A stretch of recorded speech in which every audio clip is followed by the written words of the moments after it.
Kashmir tour की पिछली episode में आपने जाना कि कैसे दिल के अरमान आंसुओं में बह गए, लेकिन आज के इस वीडियो में हम रोने धोने की बातें बिल्कुल नहीं करेंगे, या थोड़ी बहुत करेंगे। बाकी सब बहुत खुशी की बातें हैं। बहुत अच्छा टूर था। तो पिछली वीडियो में हम बंजोसा से वापस मीरपुर आ गए थे, तो आज हमने मीरपुर से खोईरट्टा जाना है। खोईरट्टा सेक्टर, आपने न्यूज में नाम तो सुना होगा, ये बॉर्डर का इलाका सारा। तो यहाँ सारी रात हमारी पहुंचने की खुशी में इंडिया की तरफ से आतिशबाजी होती रही। भाई गोले बड़े करीब कितने महसूस हो रहे थे। मैंने मामू को जगा के पूछा, मैंने कहा मामू इधर घर तक तो नहीं आते? उन्होंने कहा बेटा आए तो नहीं पिछले 40 साल में, लेकिन आपकी मनुसियत से आ जाए तो पता कोई नहीं। बारिश और गोलाबारी के शोर में रात गुजारने के बाद हमारा अगला स्टॉप था बिंडिया। आप सोच रहे होंगे बिंडिया क्या है? Is he talking about lady fingers? नहीं, बिंडिया गांव है। यही वो जगह है जहां आने के लिए ये सारा प्लान बनता है, कश्मीर प्लान। मुश्ताक अहमद यूसुफी कहते हैं कि अंदरूने लाहौर की बाज़ गलियां इतनी तंग है कि अगर एक तरफ से मर्द चला जाए और दूसरी तरफ से औरत आ जाए तो दरमियान में सिर्फ निकाह की गुंजाइश बचती है। तो हम आपको सुजुकी पिकअप और सुजुकी मेहरान की शादी में खुशामदीद कहते हैं। और नो, शादी कैंसिल हो गई थी, मेहरान के घर वाले नहीं माने। उन्होंने कहा कि अभी रनिंग पे आई है। तो हमने दी है कुर्बानी,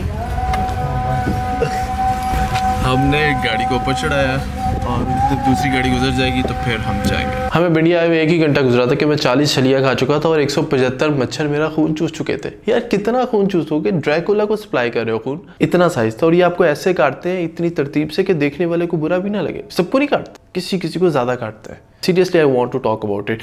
अगर आप बदकिस्मत है और मच्छरों के कबीले को आपका खून पसंद आ जाए तो आपका सारा टूर खारिश करते गुजर जाता है। लाइक सीरियसली सारे बातें कर रहे हैं और मैं खारिश कर रहा हूँ, सारे खाना खा रहे हैं और मैं एक हाथ से खाना खा रहा हूँ और एक हाथ से खारिश कर रहा हूँ। सारे रिश्तेदारों से मिलने जा रहे हैं, उन्हें कह रहे हैं यार बड़ी खुशी हुई आपसे 5 साल बाद मिलने की, और मैं एक साइड पर बैठ के खारिश कर रहा हूँ। सारे वापस आ गए, टूर की मेमोरी शेयर कर रहे हैं, मैं अभी भी खारिश कर रहा हूँ। मैं मजाक नहीं कर रहा। 15 दिन बाद में आपको पाँव दिखाऊँ ना, तो अभी तक निशान है इस पर, दिखाऊँ?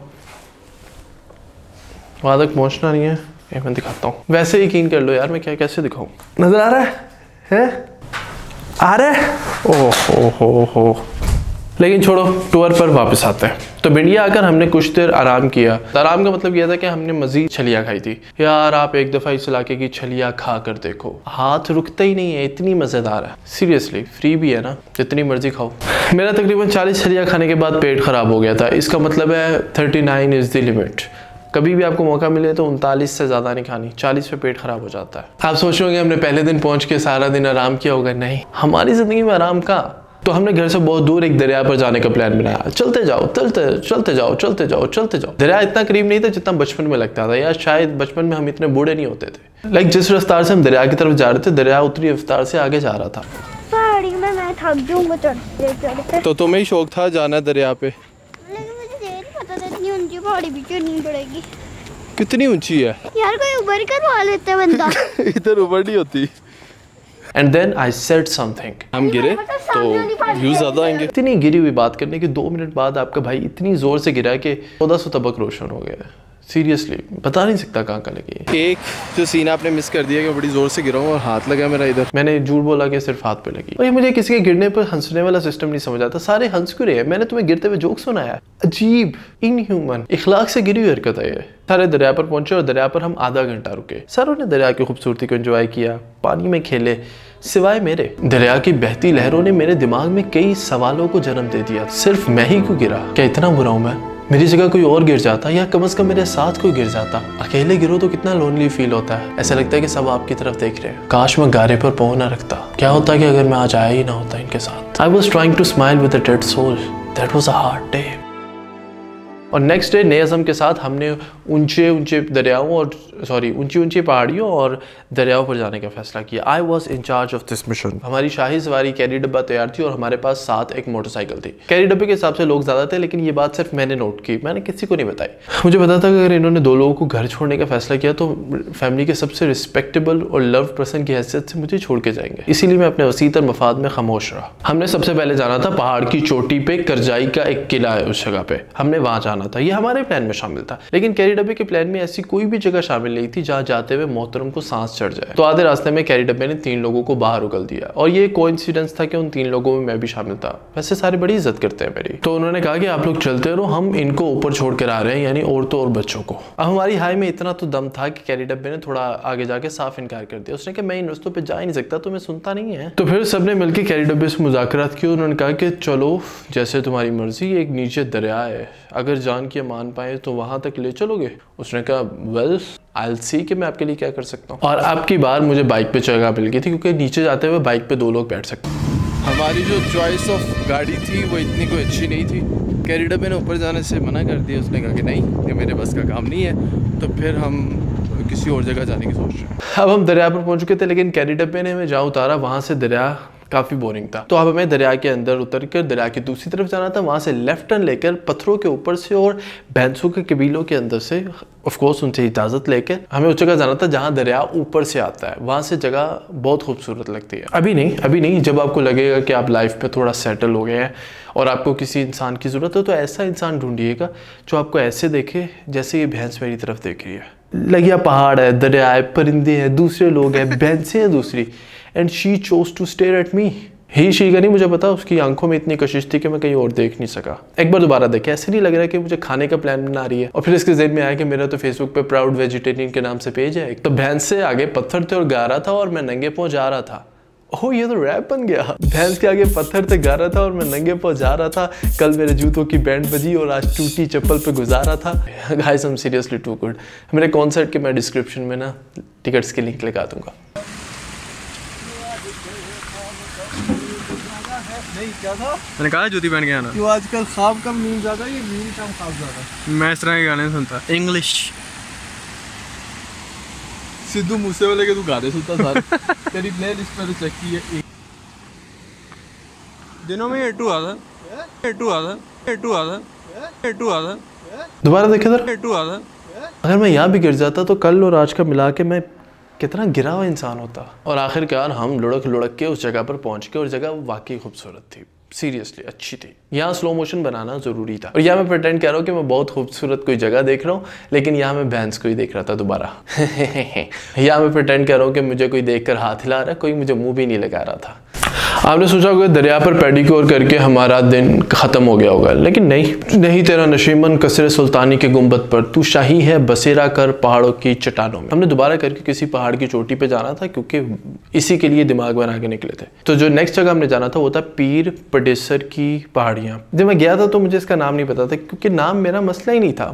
मेरा मसला सिर्फ ये था कि अगर अब कैरी डब्बा रुका, इसने कोई नखरे किए तो मैं नहीं उतर रहा और मैं उतरा भी नहीं था, मुझे ज़बरदस्ती उतारा इन्होंने। कैरी डब्बे को फिर ऊपर जाते हुए तकलीफ हुई, उसने फिर कहा कि 3-4 लोग उतार दो वजन कम करने के लिए और मुझे सैफ और जैद को फिर उतार दिया गया। अब आहिस्ता आहिस्ता चलो, हम औरतों और बच्चों को ऊपर उतार कर आ रहे हैं।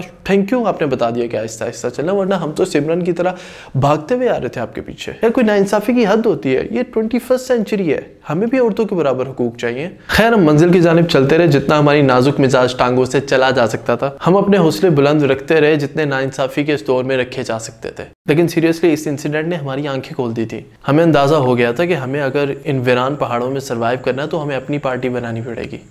यहाँ कोई किसी से सिंसेयर नहीं है, हमें पिकनिक बनाने के लिए किसी की मदद की जरूरत नहीं है। सारे पहाड़ी देखने आया, वो लोग ऊपर से देखेंगे तो हम नीचे से देख लेंगे। अब पहाड़ को ऊपर से देखने के लिए हम अपनी इज्जत नफ्स का सौदा नहीं कर सकते। कुछ देर हम फिरते रहे तो हमें इंटरटेनमेंट के लिए एक जगह मिल गई, हमें एक तालाब मिल गया और हमें 1 घंटे के लिए कुछ चाहिए ही नहीं था। हमें बस पत्थर को पानी पर टप्पा लगाकर दूसरी तरफ पहुंचाना था। दुनिया का बेस्ट काम है ये। पहाड़ की चोटी पर बैठे हुए लोग जितनी मर्जी बुलंदी पे पहुंच जाए, बादलों पर जाकर बैठ जाए, पत्थर को बगैर डुबोए दूसरी तरफ पहुंचाने में जो खुशी मिलती है ना, वो महसूस नहीं कर सकते। वो अपने खानदान से इजहार लाताल्लुकी करके हमने अच्छा वक्त गुजारा, लेकिन मामला तब संजीदा रुख इख्तियार करके जब जलील हमारे पास से बाइक पर पकोड़े लेके गुजरा। पहाड़ की चोटी पे पकोड़ा पार्टी चल रही थी और उन्हें फिक्र ही नहीं थी कि हम है कहाँ, हम है भी या नहीं। पकोड़े कैसे रिश्तों में दरार डाल देते हैं यार। अब फैसला हमारे हाथ में था कि हमारे लिए क्या इंपॉर्टेंट है, चंद पकोड़े मिलने की उम्मीद या इज्जत नफ्स, self respect. I was the leader of this group और वो दोनों मेरी तरफ देख रहे थे। मुझे डिसीजन करना था और मैंने फैसला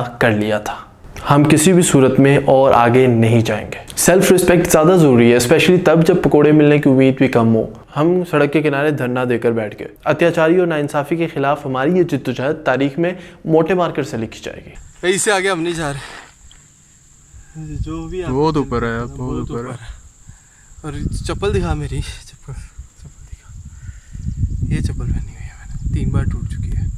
1 बार टूटी है, मैंने आपको 3 बार बताई। यार आएंगे, अगर हम इधर ही रुके रहेंगे तो हमें लेने आएंगे? उम्मीद तो नहीं पड़ गई। आगे आगे। और फिर वह वक्त आ गया। चोटी पे बैठे हुए लोगों को हमारे पहाड़ों जैसे अज़्म ने झुकने पर मजबूर कर दिया। उन्हें रियलाइज़ हो गया कि हमने इनके साथ गलत किया, वो हमें लेने आ गए। यूजुअली ये रियलाइजेशन पकोड़े ख़त्म होने के बाद ही होती है। अब बॉल हमारे कोर्ट में थी। हमें ये फैसला करना था कि हमें अपने नज़रियात पर डटे रहना है या इनके साथ चले जाना है। ये सच है कि हक के रास्ते में बड़ी मुश्किलात आती हैं, इसलिए हमने दूसरा रास्ता चूज़ किया, पकोड़ों वाला रास्ता। हम चोटी पर पहुंच चुके थे और हमारे लिए ये हैरानगी की बात थी कि हमें 2-2 पकोड़े भी मिल गए।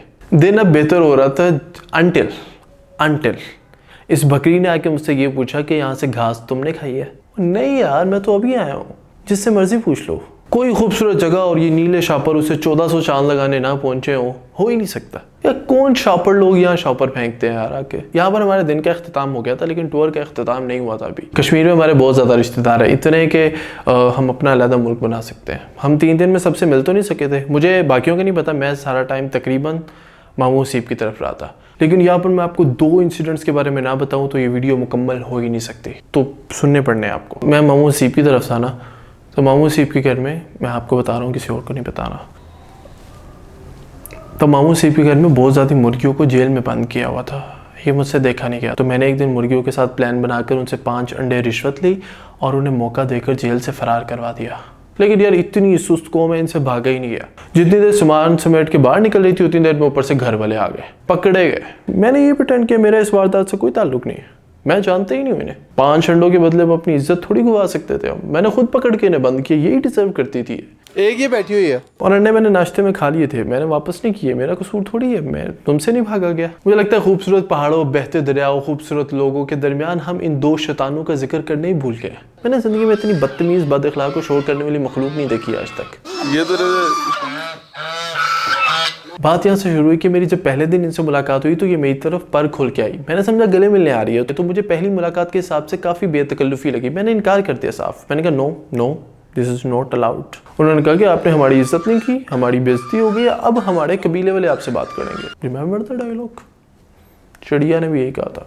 मैं फिर जब भी घर में दाखिल होता था ये ऊंची आवाज़ में एहतजाज करना शुरू कर देती थी, पे वे वे वे। मैंने हमेशा मामले को ठंडा करने की कोशिश की, हमेशा अपनी मुदब्बराना सलाहियतों से, अपने सब्र से, लेकिन उनमें बहुत ही गुरूर और तकब्बुर था। मैंने सिर्फ यहाँ पर यह पूछा कि मसला क्या है, यानी किस चीज़ का इतना रोला डाला हुआ। ये देखिए इसने क्या किया आगे से।